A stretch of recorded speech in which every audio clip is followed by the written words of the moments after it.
भगवान ब्रह्मा, भगवान विष्णु, भगवान शिव, तीनों मां जगतजननी दुर्गा भवानी के सामने आए, प्रणाम किया, नमन किया,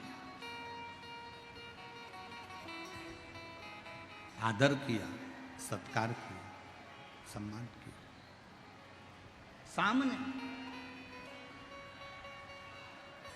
और जैसे ही आदर किया, सम्मान किया, सत्कार किया, मां जगतजननी जगदम्बा भवानी दुर्गा ने, मां आदिशक्ति ने, मां भवानी ने पूछा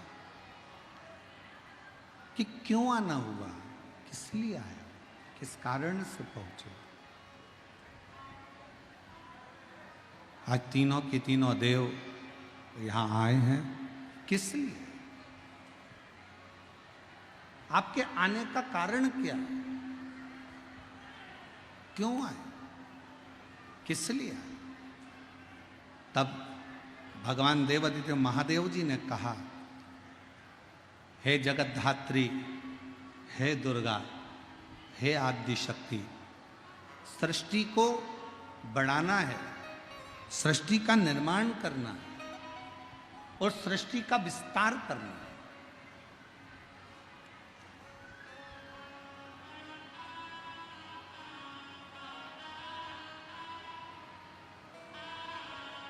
इस सृष्टि का निर्माण करना है, इसका विस्तार करना है।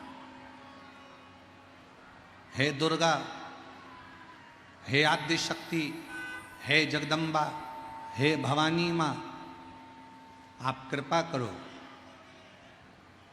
और बताओ कि सृष्टि का निर्माण कौन करे। मां दुर्गा भवानी ने कहा, इस सृष्टि का निर्माण के लिए ब्रह्मदेव को आगे कर दो, ब्रह्मा जी को। ब्रह्मा जी ने कहा, मैं सृष्टि का निर्माण कर दूंगा। बहुत सावधानी से शिव पुराण की कथा सुनिएगा। बहुत दूर दूर से आप लोग आए हैं, गर्मी अपार है, 200-500 रुपये खर्च कर कर ऑटो के यहाँ पहुँचे हो।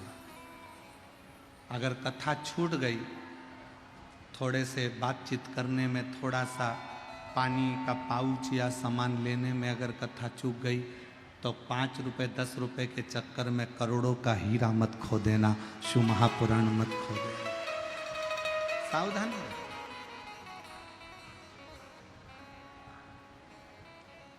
ब्रह्मा जी से कह दो कि सृष्टि का निर्माण करें। ब्रह्मा जी बोले, मैं सृष्टि का निर्माण करने को तैयार हूं, पर दिक्कत एक है।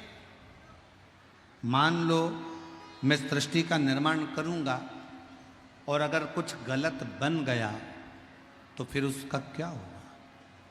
स्वयं देवादिदेव महादेव सामने खड़े होकर मां दुर्गा के सम्मुख में कहते हैं, ब्रह्मा जी आप सृष्टि का निर्माण करिए, अगर कुछ गलत हो भी गया, गलत बन भी गया, तो मैं उसका संहार कर दूं।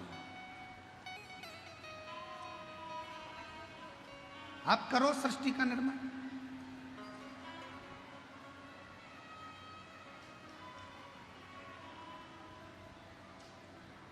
और रचा है सृष्टि को जिस प्रभु ने, वही ये सृष्टि चलाई।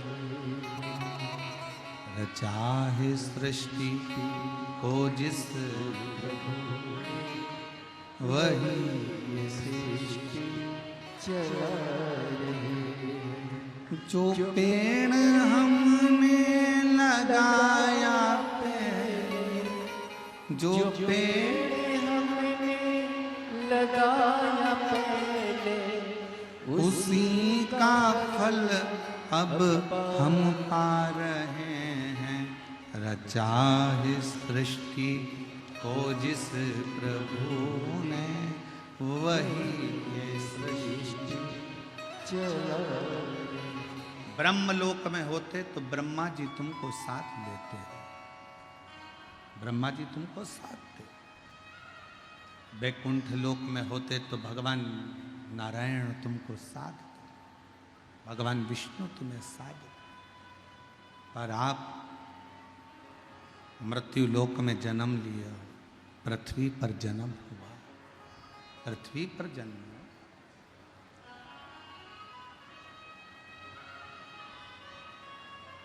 मृत्यु लोक में जन्म हुआ। ब्रह्मलोक में रहते तो ब्रह्मा जी आपको साधते, बैकुंठ में जन्म लेते तो बैकुंठ अधिपति भगवान नारायण आपको साधते, पर आपका जन्म, हमारा जन्म इस पृथ्वी पर हुआ है, इसलिए याद रखना हमें साधने वाला कोई दूसरा नहीं होगा, स्वयं देव अधिदेव महादेव होंगे, स्वयं शिव होंगे, भगवान शंकर, कोई दूसरा नहीं साधने वाला।